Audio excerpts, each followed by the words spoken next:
What it do? Hey, back in the office. This is an update to the plane crash that happened in Philly. This lady said a body flew on top of her roof. You heard me correct. She said a body flew on top of her roof, dog. What? Now let's check this out. Crash investigation is just starting, but there are so many other moving pieces to what's happening out there. Emergency workers have set up a shelter at Samuel Fells High School overnight to take care of anyone who may have been forced out of their homes by the crash. CBS News Philadelphia reporter Dan Snyder went to that shelter. He's live out near the scene of that crash with the story of one woman, Dan, who scrambled to escape the aftermath. Good morning. Good morning, Howard and Jan. Yeah, as you can see behind me, we are just a few blocks away from that crash site. And what you can really tell from this look, just how densely populated this area is. So many people saw and felt the impact of last night's crash. One of those women, Dolores, we spoke with her just about an hour ago. She did spend the night at that Red Cross shelter at Fells High School. She lives very, very close to where that plane went down. She tells us she was upstairs laying in bed at the time, heard a loud boom, a flash of yellow, and then everything flew off her bed. She described to us those chaotic moments, those seconds after that crash happened. Take a listen. As I came downstairs and I opened up the door, there was a piece of the airplane and at the steps on fire. So I thought the house was on fire.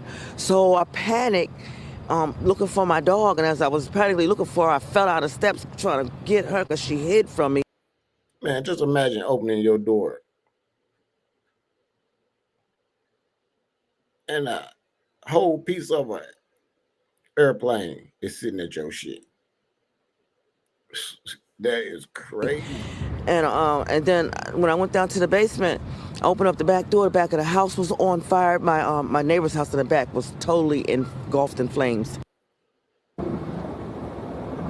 Now, fortunately, Dolores and her dog were able to get out of the house safely. As we said, she did spend the night at the Red Cross shelter at Fells High School. When we spoke to her just about an hour ago, she was actually on her way back home to get her first daylight look at her home. She tells us most, if not all, of the windows in her home are blown out. But at this point, she does not think she has any fire damage. So she is going to check everything out, as many people around here are going to be doing today. Howard and Jan, back to you. You know, we've been saying all morning long that this is right next to Roosevelt Mall. However, we also need to remember that you're also right in the middle of a neighborhood. Yeah, so many people want to get back to see what is left. But again, officials are asking people to stay away from that scene at this time as the investigation continues. Left behind, any street, any alleyway, any pathway you could really find that could lead to that crash site is going to be closed off as police try to cordon off as much as they can as part of this investigation. But obviously, this entire area was full of activity last night as that jet went down. One woman we spoke with says she lives very, very close to that site. She tells us all her windows were blown out during that incident. She told us about scrambling to try and find her dog, figure out what was going on, and get out of the house as quick as she could, and opening up the door to find a piece of the plane on fire in front of her steps. My neighbor put the fire out that was in front of the door, and I got out the house, and it was just a body on top of the roof, pieces on top, like fire of the A body on top of the roof.